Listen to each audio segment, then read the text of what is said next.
gore rino akudyiwe rinopisa. Ndadzoka zvekare mhuri yeZimbabwe nemaupdates manyama andinogara ndakakubatira. Kana uchingotondiona kudai so uchiziva kuti hazvina kumira zvakanaka, uchiziva kuti iwewe unodedzerawo kuti pasi neZANU-PF, tanga nekulaika this video right now kuitira kuti vaboikane. Nhasi ndauya nenyaya panapa iri kutenderera iri mumastreets yakatobuda panapa iri kunzi War Veteran Blessed Geza said he is safe, he has not been arrested nor he is hiding, he will address a presser soon, we are ready to bring change and no amount of threats and lies will derail the struggle, the signal is coming. That's Blessed Geza for you. Ndonyaya iri kubuda nepaHeart and Soul. Ava vanhu vakomana vari kuzivikana kuti ndo vari kubudisa mavideos ake. Kwamakaonera mavideos ayaya kuHeart and Soul kwana Mhlanga, ndo statement ravabudisa vachitaura on X about Comrade Bombshell Blessed Geza. Muri yeZimbabwe ndonyaya yacho payasvikaiko zvinezvi. Announcement iri kuya, signal is coming. Anzi hakuna kana amount ingatichikidzira, handina tombosungwa, handina tombohwanda, ndo mashoko aripo. Ameno kuti munoionawo sei nyaya iyoyi muri yeZimbabwe payava apaka. Inini ndiri kuziva zvangu kuti kwazvava hakupere mushe. And a lot of people were giving pressure vachiti Comrade Bombshell manonoka, musangogumira pakutaura. Since kana matoronga zvinhu, garai mabva maita zvinhu zvenyu zvinoita se zvinopera, nekuti hanzi vanhu vechirume havafanirwe kungoronga zvinhu vozotadza kuzvipedzisa. Ndonyaya yanga iri kutaura nemaZimbabweans akasiyana siyana. Handisi kuziva kuti imimi makaitarisawo imimi munoionawo sei nyaya iyi. Inini pangu ndatosakura ndazunza. Namba ndakutosiya pascreen kune vanodaisa maaudios vachindiudzawo zvakasiyana siyana zvinenge zvichiitika oro kukomenda pane any nyaya yamunenge manzwa yamunoda kutaura nezvayo. Namba idzi ndo basa radzo. Zviri zvamanje manje, sarai makateerera audio iri kuchaplaya ipapo. Muzondiudzawo zvamuri kufunga mucomment section. I want to thank the war veterans and Comrade Geza for being a champion who managed to stand up and challenge the Goliath of Zimbabwe, as David did in the book of Samuel. Tinozviziva kuti nyika ino inyika yanga ichitongwa kubva 1980 ne-Iron Fist, nevanhu vanga vaine simba vane rutsigiro rwavari kuwana from the seculocrats.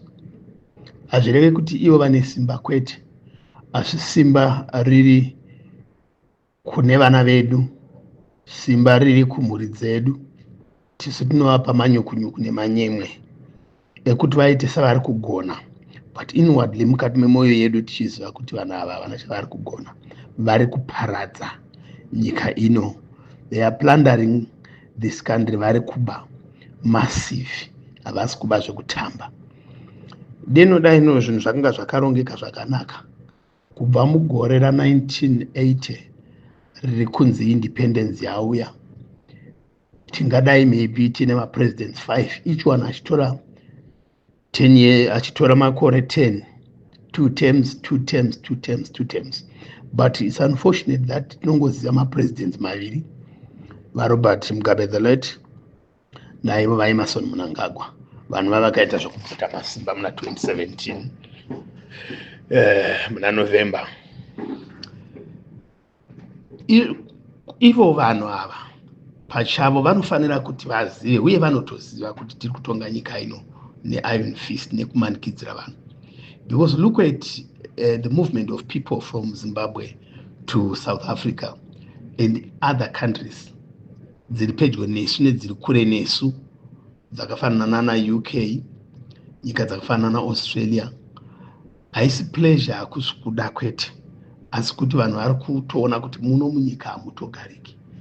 Kana tikatarira nhamba yevanhu vakabuda muno munyika vachienda kuna nyika dziri pedyo nedziri kure, vanodarika momo yakanga yakaenda kunotraina pfuti kuMozambique kuti irwe nehurumende yeudzvanyiriri hwaSmith.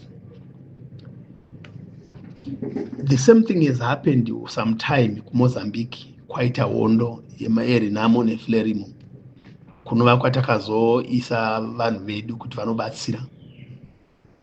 Mamoskeni akatizira muno, asi hazvina kutora nguva yakanyanya kureba, zvakatora nguva shoma shoma. Paita runyararo, vakabva vadzokera kunyika dzavo.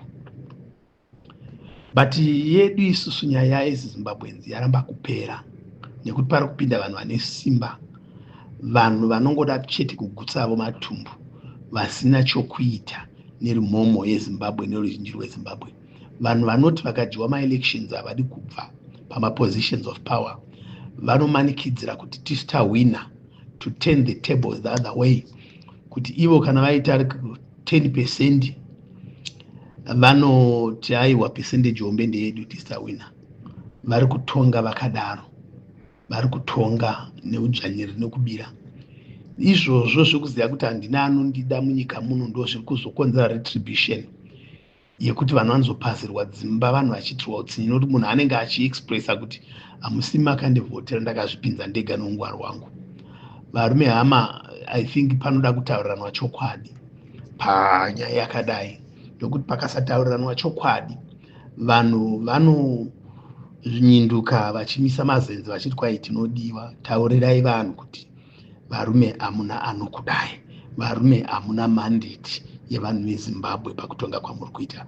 Hence that is the reason as to why maelections achingoitwa sanhasi munotoona kuti nhamba yevanhu vanobuda munyika muno inowedzera wiki iroro, mwedzi iwoyo, gore iroro, nokuti vanhu vane mbingi vadzoka vachiti maybe pamwe zvingangotiitire zvakanaka. Why? Because vanhu ava vanenge vachityisidzira vanhu kuti vasataure nekuti tinouraya, tinoita sei, tinoita sei. Bhaibheri roti nekuti Satani wakachengetedza vanhu kuti vagare muutapwa hwekuti vagare vachitya kufa. So death is for the devil. He is the one who is pride of death. Ndiye anodada nekuinzva nerufu ndinouraya ndinodini. But ndianiko asingafi paupenyu huno nai varume? Kana iye anouraya achaurawawo. Chandinondifadza ndechekuti kumakore ana 1975, 6, around 76, 7, 78 pakaita a massive movement yemayouth akanga achibuda kubva muno munyika kuenda kunotrainwa kuMozambique. Hakuna akamboridza bhera kana pembe, waive mweya wakanga watopfeka vanhu. Ndakazviona ini nameso angu kwese kunana Bocha, Bezo Bridge, Mwandiyambira nguva yehondo, tichibva tauya kuno kunana Grand River, yataiti Grand River iri Grand Leaf, tichiuya mese munana Bohera Gutu mese umu takamufamba mese umu, mayouth achiita movement yekuinda. Mweya wapinda mavari, hapana akavatuma kuti tichidzoka toda kunosunungura nyika yechiberekero. Nyangwe Done Smith wakaedza kuita sei kumboisa mabhero mumiti kuti mwechete akatsika vachipinda sango rese rorera mabhera achibata. Vamwe vaibatwa mumaplasma mines mana Kuni, maplasma mana Chopa, munana Romsley mese mana Sharara, zvichidzika kuenda kwana Chiduku uku. Vakanga vakaisa genga vana vekwa Smith, imwe yakanga ichipenda mablack, vanga vakaisa maSerry Scouts and the like, to try to stop people from moving to Mozambique kuti vano receive a guerrilla training, but hazvina kubatsira. Saka ndiri kuti kana mweya wekuda kusunungurwa kwavanhu wasvika wapinda, watopfeka vanhu. Saka zvawapfeka vanhu kunyangwe mukadini mukauraya mukaita sei, but pane vachaona rusununguko. Nyika ino iri kuzosununguka. Kunyangwe kukapinda vamwe vanenge vasiri ivo vechokwadi, but the leadership yechokwadi ichauya. Vana veZimbabwe vachasunungurwa. Zimbabwe ichatofananawo nedzimwe nyika wee, kutoti 10 years kuitwa maelections echokwadi, after 10 years kuitwa maelections, vazukuru vedu vachaona mazuva akanaka, nekuti nyika ino yabirwa nemhuri dzinongova dzimwe chete idzodzo, vachinovaka mazidzimba anotyisa munana Bhodhera. Menoti vanovati mabuildings ataiona akavakwa nevamwe nedzimwe mhuri, vana Blue Roof, vana chii, mabuilding ekuti ukatarira kuti nenokuri kuti mariyo yakaitwa channel mahospitals medu, mumigwagwa medu. Deno tisina mugwagwa usina tara muno munyika, but nenyaya yemakaro anga achiitwa nemaindividuals.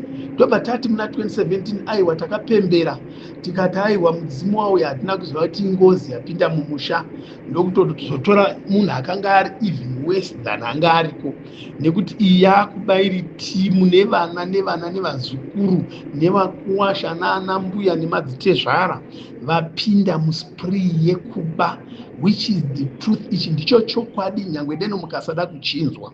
This is the truth of what is happening in this country. VekwaMugabe yaitove nani nekuti mhuri yacho yaingoita zvokudhakwawo kunotenga mbanje kuna naHighfields and the like, but ava vatityisa. They want to create a dynasty yemhuri yavo kuti irambe iri papower ichingoba. Pfuma yacho muri kuidiko, mabhillions nemabhillions iwayo amava nawo, nyika ichibleeda, nyika ichishaya chinhu. One thing I want to mention here is nyika yeZimbabwe kunyangwe ikazonzi yasununguka inoda healing. Nyika yeZimbabwe inoda a reconciliation commission, kwete iyi yavo yavari kuita kuti kwanzi madzisha achadini yakaitwa kunana Rwanda yemagachacha court yekuti pamwe nepamwe pane paida kunzwa kuti chii chakaitika gore rakati, chii chakaitika gore rakati. Kune macases anabadza nananhare yakaitika kuZambia, ese anoda kuzikanwa nekuti vane mhuri dzisingazivi kuti vakaparara sei, vane vazukuru vavo nedzimwe hama dzavo. Kune vanhu vakafa vakawanda kunyika yeZambia, vamwe vaingourawa zvisina PO box. Chibva ikoko tichienda kuMozambique, kune vanhu vakanosvika vachingofa ikoko vachipondwa. Mumwe aisvika pakuponderwa kuti waenda kunomira mulaini yemiguri yechibage kaviri zvonzi uri mutengesi, hauna pfungwa, vanhu vaiblaswa, vanhu vaipondwa. Kune vanhu vaifa kumisha kweduku, munhu angonzi uri mutengesi ototanga kutonzi ngaatopondwa zvisina kana netsarukano yese. Vanhu ivavo ngavavhurirwe macases anobvunzwa. Kune vanhu vakafa muindependence Zimbabwe vanofanira kuzikanwa. Kune vanhu vakaita sana General Tongo vanofanira kuzikanwa kuti vanhu ivo vakafa sei, vakambourawa nani, nekuti kune mhuri dzavo nevazukuru vavo, vana vevana varipo paupenyu huno vanoda kuziva kuti vanhu ivavo vanga vakaparara upenyu hwavo sei. Kune magenerals akabhugumurwa kana yaive COVID zvinoda kuzikamwa, but pane vane chokwadi chezvakaitika. We want to know what has happened to those people because they are our citizens. Toda kunzwisa kuti chii chakaitika kune mumwe nomumwe. Saka tiri kuti kana paine anoziva kuti akazviita, kunyangwe deno mukatidimura musoro mukatora varume vese vari panyika pano mukanovavharira muzvitokisi, mweya yavo nevana vavo vavachasiya paupenyu huno vachabvunza nyaya idzodzo hadzifi dzakavharwa. Kune vanhu vakafa zvisina tsarukano munyika muno, tinoda kuziva. Kune vanhu vakafa kumatebeleland, vamwe vaikandwa mumamines, mumamotoro, vachiinda vachiti kubukubukubukubuku vachidzika. Kune vanhu vaishudhwa nepfuti, vana vadiki ma13 years asina chavakatadza kunana matebeleland vachingopfurwa. Kune vanhu vakaurawa munana 2008 vachirohwa nepfuti, vamwe vachisvikirwa vachisvourawa, kwanzi tambouraya kuvhileji kwenyu, saka imi makuramba kuti uraye kwedu, vachingourawa vamwe vanhu vanga vasina mhosva. Mashort sleeves, malong sleeves, munozviziva zvakaitika. Maraini amugeri nemunzvimbo dzamugeri dzichavhurwa kana Zimbabwe itsva ichinge yauya, tinzwisise kuti ndiani akaita ichi apa, ndiani akaita ichi apa. Kune mayouth aingomhanya ashandiswa nemuvengi neuipi wakanga uri muno munyika, nyika haitongwe that way. Tinoona vanhu vachichembera chaizvo kuda kuitonga. Isi tobva tafunga kuti aiwa vanoda kusevha vanhu.